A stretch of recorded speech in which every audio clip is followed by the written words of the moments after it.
Siapa yang tidak mengenal Korea Utara? Musuh abadi Korea Selatan ini dianggap negara yang paling frontal dalam melawan hegemoni Barat. Demi menakuti negara musuhnya, Korea Utara terus melakukan pengembangan kekuatan militernya, terutama rudal balistik. Karena negara ini merupakan negara paling tertutup, maka tidak banyak informasi yang bisa digali dari negara ini, akan tetapi ada beberapa fakta menarik tentang aturan hidup di Korea Utara. 1. Ideologi negara yang membingungkan.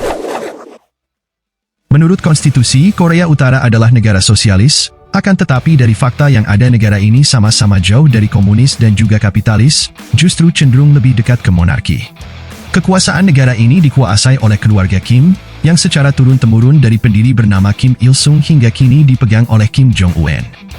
Sebagai negara yang lebih condong ke monarki, maka pemujaan terhadap pemimpin secara berlebihan itu bukan hal yang baru. Banyak pemujaan berlebihan menjadikan pemimpin mereka seperti dewa, walaupun sebenarnya tidak sesuai dengan kenyataan yang ada. Sehingga tidak aneh jika biografi Kim Il-sung dan Kim Jong-il yang beredar di Korut banyak dibumbuhi suatu yang berlebihan. Misalnya selama 10 tahun Kim Il-sung ikut serta dalam 100.000 pertempuran dengan pasukan Jepang, bertempur 28 kali sehari.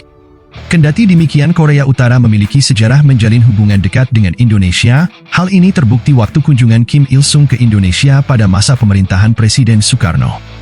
Selain menjalin kerjasama ekonomi, pemimpin Korea Utara mendapat gelar kehormatan dari Universitas Indonesia pada tahun 1965. Patung Kim Il-sung dan Kim Jong-il dapat ditemui di banyak tempat. Yang unik di sini, Kim Il-sung dianggap masih menjabat sebagai presiden seumur hidup, walaupun telah wafat, sehingga hari kelahirannya dijadikan hari libur nasional, yaitu setiap 15 April yang disebut Hari Matahari. Bukan itu saja, bahkan kalender Korea Utara dimulai dari tahun lahirnya Kim Il-sung. Misalnya pada gambar ini, di kalender Korea Utara tahun 99 tahun itu disebut sebagai tahun Juche. Sedangkan kalender Masehi tahun 2010 yang tetap dituliskan di dalam tanda kurung. Ada beberapa teori mengenai kalender Korea Utara ini. Bisa karena Korea Utara tidak mengakui adanya agama, maka tidak mengikuti tahun Masehi, yang mana tahun Masehi adalah tahun Kristen, yang dimulai dari lahirnya Yesus Kristus. Untuk itu Korea Utara tidak merayakan tahun baru, seperti pada umumnya negara yang ada di dunia. Adanya pemilu dengan calon tunggal. Meskipun seluruh kekuasaan di negara ini dikuasai oleh keluarga Kim, negara ini memiliki majelis rakyat tertinggi atau parlemen lokal, yang beranggotakan sekitar 700 orang yang dipilih melalui pemilu. Peranan anggota parlemen di sini tidak seperti di negara lain, yang bisa mengkritik pemerintah bahkan melakukan hak angket. Kandidat bisa menyampaikan aspirasi atau gagasan melalui pemilihan umum nasional. Aturan pemilu cukup tidak lazim karena cuma ada satu calon dari tiap daerah, calonnya pun ditentukan oleh partai penguasa. Pemilu ini juga sangat menjadi propaganda agar terlihat seperti negara yang terbuka, bahkan ajakan memilih digaungkan juga oleh pemimpin Korea Utara. Pemilihan dilakukan setiap daerah dengan satu kandidat, rakyat Korea Utara dapat memilihnya atau mencoretnya dengan memasukkan di kotak terpisah.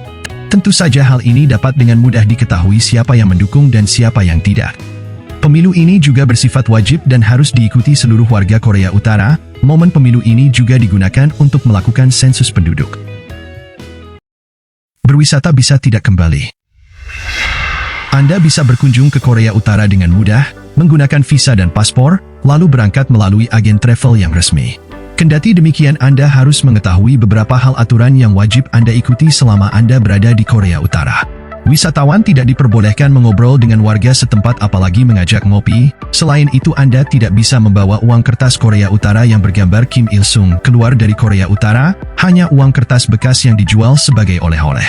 Bahkan dalam perjalanan Anda tidak boleh sekedar mencari rute perjalanan sendiri di luar jalur yang telah diizinkan. Wisatawan biasanya hanya diberikan izin untuk berjalan-jalan di Pyongyang, termasuk ke Istana Gyeongsuan, dan wisata alami seperti pantai. Ketika wisatawan berada di luar penginapan atau di luar kamar hotel, wajib didampingi pemandu yang juga penerjemah. Wisatawan juga tidak bisa mengambil foto sesuka hati, apalagi membuat film tanpa izin, karena pengambilan gambar tanpa izin dapat dianggap sebagai spionase, dan Anda dapat ditahan di sana. Anda harus benar-benar mengikuti aturan karena ini bukanlah gertakan. Sudah ada kasus yang menyedihkan terjadi oleh wisatawan Amerika, Otto Warmbier, mendapatkan hukuman 15 tahun. Dengan kasus kejahatan terhadap negara. Berdasarkan informasi dari Dinas Keamanan Korut, turis tersebut mengambil poster propaganda yang terpasang di hotel sebagai kenang-kenangan dan ditangkap di bandara. Setelah 1 tahun ditahan, Wambier dibebaskan karena mengalami kondisi vegetatif kerusakan pada otak. Banyak orang beranggapan Wambier tidak melakukan kejahatan yang dituduhkan, melainkan hanya provokasi pemerintah Korea Utara, tapi sebaiknya jika Anda menjadi wisatawan di sana ikuti saja aturan yang ditentukan.